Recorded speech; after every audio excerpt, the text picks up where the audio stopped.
kuti community panogara pachena vakatibatsira zvisingaiti pamusosvika sister bimawatinarambasa vachitamina mato vachiita sera saka navo tinovatenda handingatendi mumwe nemumwe yezvipeshe tinongotenda mhuri yese regardless makabatsira because it's not easy kutakura body ende muchitraya kuti piri awane maservices ari pamusoro anongozvana piri akada yakawana karigwa pamwe anoti government zve but akarigwa nefuneral policy yepasi pasi anongozvana but vanhu vakabvisa mari dzoto mari dzakatokwana nezvimwe zvitori extra atichonona saka ngatirambe takabatana mhuri dzese ngatirambe takabatana matambudziko zvakadaisi makwasha tinovatenda takakweta hafu hafu taingosangana pakati and the communication is still good right now makwasha vaingotitsano pakati takabva tingakweta hafu hafu saka makwasha tinovatenda zvakadaisi. Mr. Munetsi? Yes, sir. Thank you so much. Yeah, and this also. Amen. The coffee is good, 100%. Everything was good. The driver is sweet. Oh, okay. The guy is sweet. Tinashe in Cape Town, she's so sweet. Okay. Then I'm saying thank you so much. No, we are there to help each other. She's like a family to us. We thank God. Amen. Very much.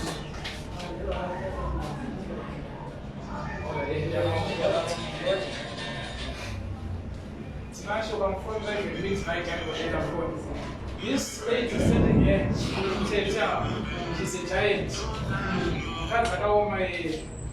Tachingotera mashure mani hatizvigone tete ndabakupai hagi motikari zvigawo please ende haasarudze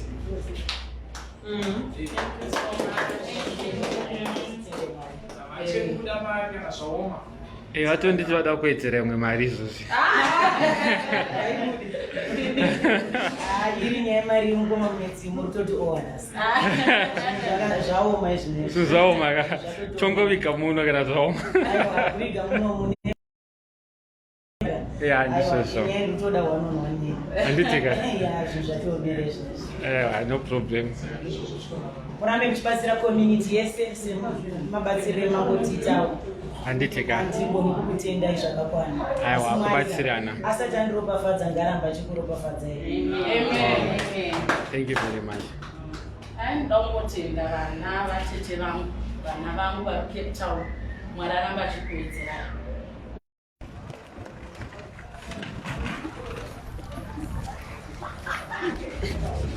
Zvinotipa mufaro wakanyanyisa hati even vari kuZimbabwe ndinoti dai vabatana kudaro nekuti it's too much.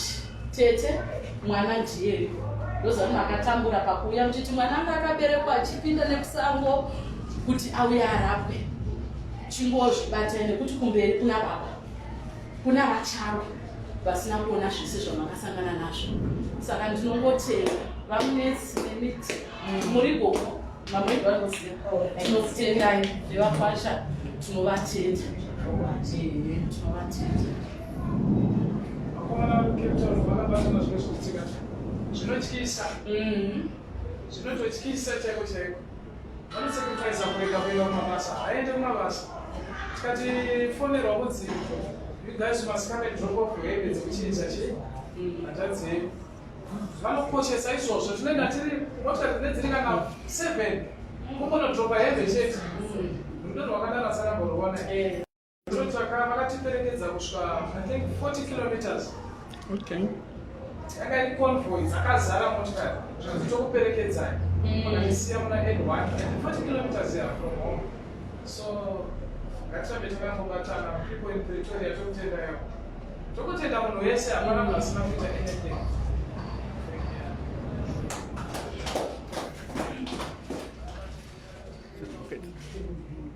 Saka takunoita good.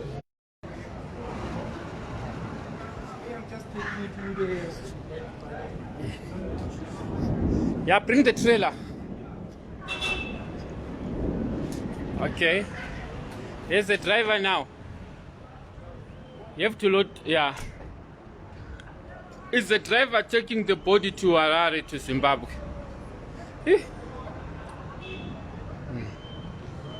Koma stika munombopisira woman. All right. Huh? Anodona. You are Manywana. All right, it's okay. No, it's fine. Most of the time road, especially for boat, or something it's say. And it's okay. Let's see. All right. Yes, the driver now is going to load the body now. Okay.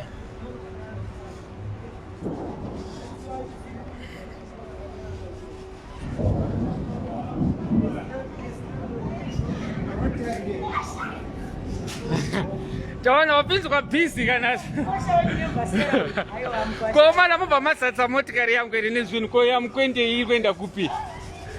Komana haya komana makura ayo apa komana toita seko masisa changa sina muri kwenda muri wangani izvozvo 25 apa timotora munhu wanjeda samwena muri 6 at least munenge makagara zvakanaka maita zvakanaka machitukupe ndakagara nengotora ronge munhu ari kumba at least matora kombi anditika yeah listo yakubasa vapana vangu apana wewe yeah saka mati chimi ada kutasiya patawanda kudotsagura kutorova pasi mungani po 5 minutes Whoa. nevanhu vatosvika vati vari kuya vada kuita viewing here vadongota viewing no it's fine we wait for them tawanda hanzi kuna vanhu vada kumboita viewing simbopaka pasite amukosha toita yatinoda nayo aiwa amukosha hamusi kuda kungomwe driver anobatsira ari kuenda namwe driver izvozvo senior kuitira pabhodha mabasa netse kana hana experience yakanyanya yeah famba ke zvakanaka chini aiwa tawanda ndiye the driver of the day saka everything is in his hands ya aiwa anofamba zvakanaka chitaurewo one way tisati abva palife vachataurawo koma munesi ini handigona kutenda. Thank you so much. I heard lots of bad things nevanhu ende ukada kuteerera vanhu akuende kwakawandisa ndichiona masocial media ndiri magroups akawandisa munetsi itsotsi munetsi azotivhara munetsi anononoka munetsi anozoda isoka kati ndakaisa trust mamuri kuburikidzwa nemabhururu angu vachirisimbisa ndikati aiwa iri munetsi haambondinetsi ndimunetsi munetsi ngorisene mazvido kunyebera mukova munetsi ndataura ndoramba ndichidzokorera mwari ngaakuropafadzei asati andiropafadza izvizvi. Thank you so much Tsira. Handitika ndaigona kunyatsokutendai kana ndiri nemwari nhasika aiwa nemablessings mamuchaona hopo mabatsira ini nemhuri yangu zvekuti ndaiti nhasi kana vanhu vaya vaindiudza zvavaitaura zviri zvechokwadi hama dzangu idzi ndichiya dziti kudi zvinhu zvangu zvakaoma mukoma nenetsi even mafinance edu akaoma but makataura mukati aiwa ndoda kurerutsirai ndima kumusha muri kutoenda. Thank you so much Mr. Handitika but makamondipinza busy tokupinza FT busy Handitika aiwa anotogadzirisa mukoma Mr. Munetsi, I think pakasheka sister yangu takaita problem kuti tiwane pala inoita se inotakura sesi kubva kuCape Town. Yes Saka antileti vari papa yes wakati ndawana zvipala anonzi Munetsi is a very good guy anobasa kutakurira zvazedu kuenda kumusha yes ndati it's okay auntie but hatina mari ngatitsvage mamwe machifuti mapala yes ndobandavana amaida kunditiza munetsi ndiri munhu anobva ataura ipapo mawezi angu handiyanyozvisekuda kuita chihure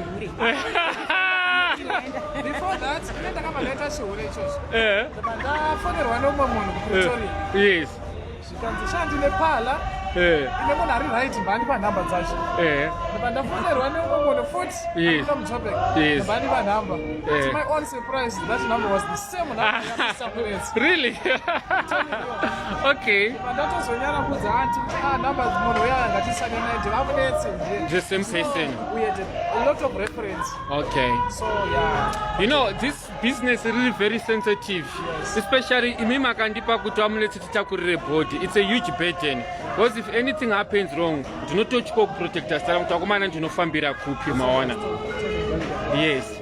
Saka tinotreya nepatinogona, but dambudziko kazhinji vamwe vanogona kungotanga kutaura zvakashata, vanosvibisa and so on. But thank you very much for supporting Munetsi. I don't want kuti vanhu vashaike kumhuri kwenyu, but munamato wangu ndewokuti dai Mwari akusimbisai during this difficult moment. I know it's not easy. Mungofamba henyu mbichana drive hatisi kukuchinjirai, mati muda mukuwasha. Muda mukuwasha. Handitika. Saka vari kudzoka ndiani nani vari pano? So muri kudzoka? No, it's fine, no problem. Anomira Tawanda. Achabatsirwa nemumwe driver kuti vange vatu achimbozororawo, but you won't have any problem. What these drivers ndinovaudza kuti if you treat the clients very bad, anokanganisika izita rangu. We need to understand mafeel why you are in pain. Mufambu mune sakanaka. Inini masimba esandi now, I've got the right to say everything what I want on live or whether. Thank you so much. Anditika. Sekuru mne mashoko yekutaura were. Sekuru vasati vataura rega indipedzi. Sekuru koma Munetsi ndinoona ndikada kutedzera background yavo. Ndinoona kuti Mwari anobata zvakanaka. Vaimbo vamunhu aipfeka zvisvutu oversize.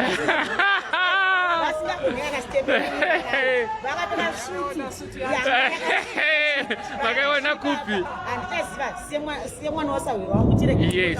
Ezvo ndakutisawira nditaita zveyo. Apa vatotsukirirawo ipo pangu vasina kunikana kugeza. Do you know where I'm going now? Mangwana motikari yangu irapo. Ndida kuenda Cape Town izvozvo. Izvozvo ndichitongobva panapa ndakutorova pasi. We fight with another guy in Cape Town.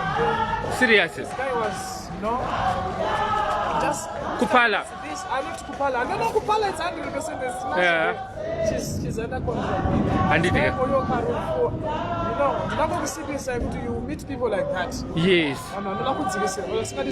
Shaganaka. Always like, that's Munetsi. Why you was a huge fight. Really? Pamukazo nichitumile mapepa paye. Mapepa ndakaita noise. Matatokuburitsa mugroup refamily. Ndatisha, why always unongotaura zvakashata? Wotaura zvinhu zvakaita sei? Zvakanaka. That guy is very shy now. Kuti zvinhu zvaitika. Tomorrow mapepa akambauya zvikadzamana mautenda sei? Mautenda Zimbabwe. Alright, sekuru chitaura iwo mbichari. Listo. Natawanda, tora motikari yangu iyi, mundotora nhanzu ari pa-APSA. Wamutireva auto Tawanda. Yeah. Tora vanhanzu ari pa-APSA. Yeah, saka endai nayo. Taura yenyu sekuru. Sekuru, ndatora live iyi, ndatanga, sorry sandauya ndodzoka kwauri. Pandatanga kucapture mamatanga, chingotipo big background yemunhu ashaika. Few zvaungangotaura in brief. Sister yangu akaita stroke. Okay. Zimbabwe. Matangomira miro kuti auye kuzoona pa Cape Town.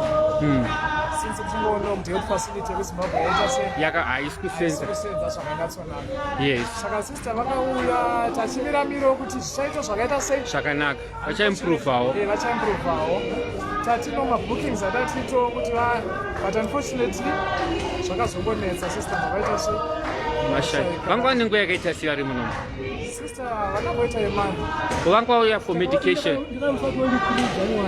Ndopa vakauya? Makauya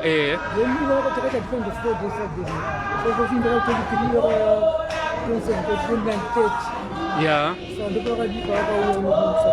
Kuti vambova no medication. Yeah.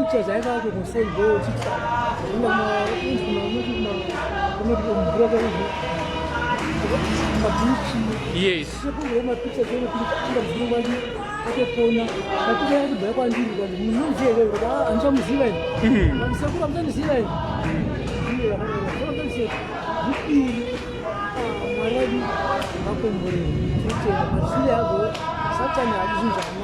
Yeah, this also.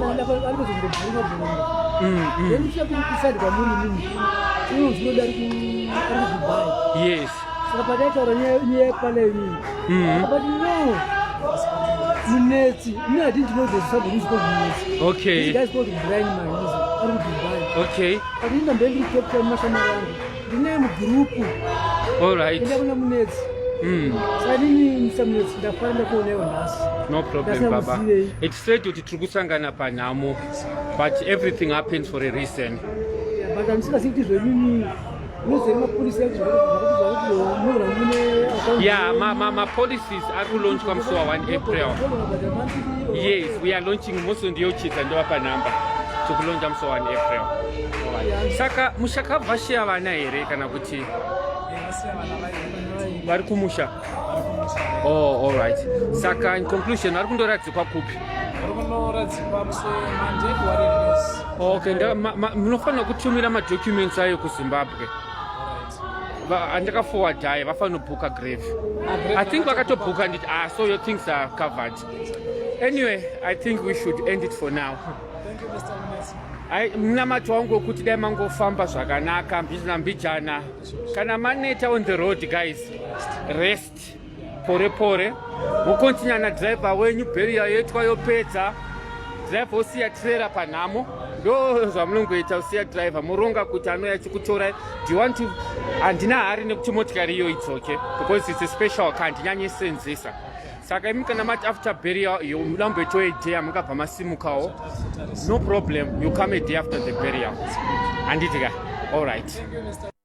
Yeah, anyway, we end it for today. I was doing the live coverage for vanhu vedu vakashaika ku Cape Town.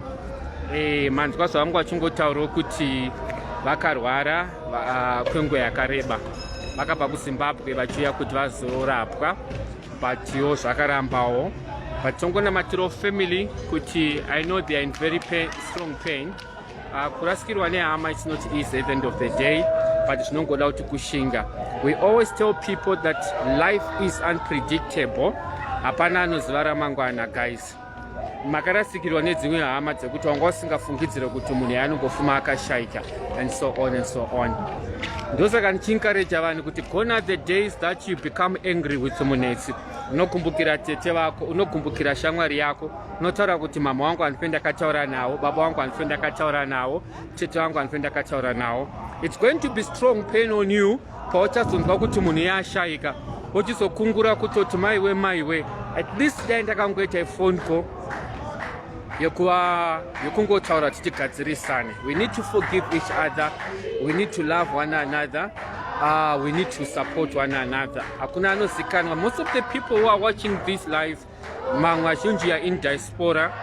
You have to love your neighbors, because you might say kuti ndiri Munetsi, ndiri muJohannesburg, but munhu anoti anondibatsira ndakawirwa dambudziko is my neighbor, is my friend. So let's love one another, let's support each other. Life is unpredictable. Guys, if I have to turn on my back and you see the pala, that is the pala, Munema bodies, you'll be actually surprised that there are more than 10 bodies now. Maybe, no, around more than 15, almost there are around 15 bodies. Zirikuseri kwangu at my back. Vanhu vakangoita semi, vanhu vakararama semi.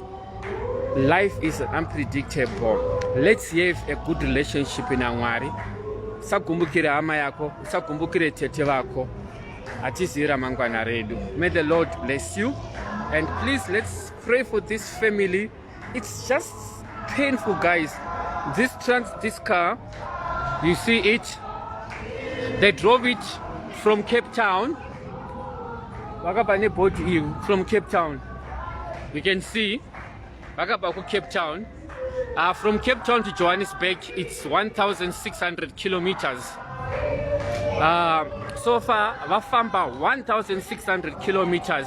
Vakatakura boat yama yao, and the boat is in this trailer. No maicha iskwa imo mutrailer That's really traumatizing, guys. We are sitting in the car. Driver arikufamba urikuzoto akatakura hama yenyu. It's not easy at all. Now they've driven 1,600 kilometers. Now they have to drive again another 1,000 kilometers for them to arrive in Zimbabwe. So it's not easy at all. Road to Munetika zvakasiyana siyana. Chandangotenda Mwari, guys, ndete kuti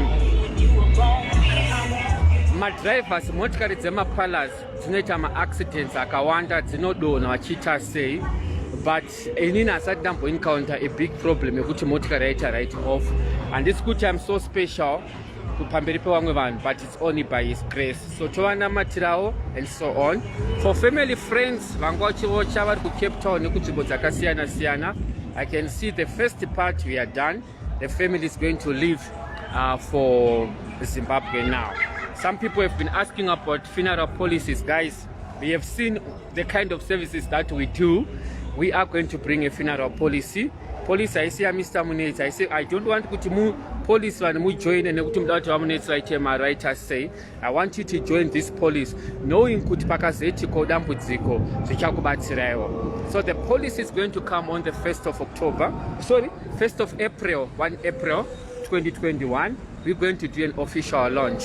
If you are in Zimbabwe, you can have a police with us. If you are in Botswana, you can have a police with us. If you are in Zambia, if you are in UK, you can cover your brothers and sisters who are in Africa. If you are in America, you can still cover them. Bakave, guys. As you see, I was talking to another friend of mine yesterday. Kuti inini tinotoone mafana wangu chaiwo chaiwo. Ndakavaudza kuti tore mapolisi. Saka blaza mapolisi atitore. Guys, ngatimbosiyanye mask.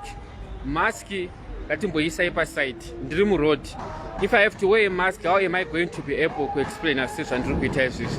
And let's just send us a common sense. Saka it's going to be no chakwanisa kuti vana venyu vasukuru venyu anateta anagogo vari kumusha manzi kwanokukunzi kwakafiwa tumirai mari kuZimbabwe muviki meri yenhamo. Think about those people who are in Zimbabwe, ndana gogo, ndana sekuru. If you are married, your in-laws, kwese kunofana kunge muchi make sure kuti kwava covered. And it's not going to be a lot of money if you want to pay on monthly basis, if you want to pay yearly basis in 6 months. But I can tell you guys, kuseri kwandataura kumogu, kune mabodies arimo, kune mamwe mabodies atogara. Kunana August last year, family members, they disappeared. Mamwe vachina vachiri kungochema vari kuti havana mari. So zvinogona kuitika izvo ramangwana harizikanwi. So it's just an encouragement to you guys kuti zvakangokoshawo kuti munge muchiconsider mapolicy aya. Anditi, may the Lord bless you. I will leave you again with my favorite verse from the Bible, which is Jeremiah 29 verse 11. For I know the plans that I have for you. God bless you.